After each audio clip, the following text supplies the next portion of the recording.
Yun oh, good morning. Dito ako sa Astoria Ortigas sa hotel. Itutur ko kayo.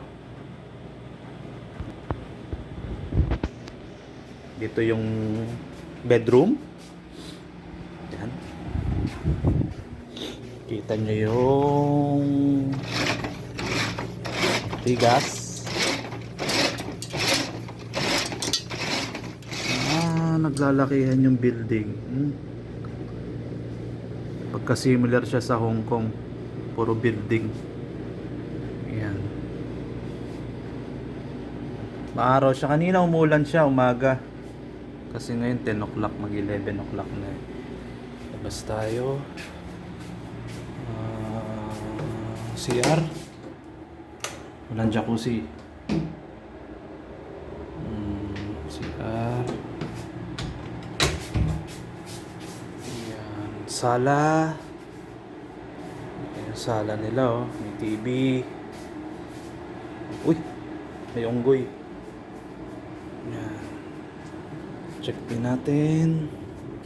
Para makita nyo.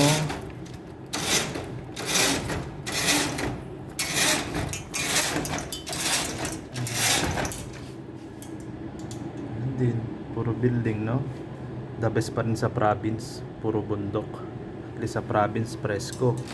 Dito, titignan mo pa lang, oh, pollution na kagad yung sa ano nila, oh. Crowded na pati. Ayun na, traffic. Di ba? Kaya hindi ako nagkamali, kaming mag-asawa na mag-invest ng house and lot sa province instead sa Manila. Dito kasi binabaha sa Manila. Oops! Dito naman ang kitchen. Ref. Anong laman? Taran! Ito yung binigay na pagkain galing ng OWA kagabi. Ito pa nakain eh. Manok, tapos rice, tapos isang tubig, di ba? Galing ng Duterte administrator ngayon. Hindi kami nagutom. Paglapag pa lang ng eroplano, meron na kagad pagkain nakaabang sa amin while waiting the swab test operation. Yan. Ito wala, nakalock. Yan lang, may oven. Yun lang, dito lang guys. As a OFW, nagpapasalamat ako siyempre sa president natin.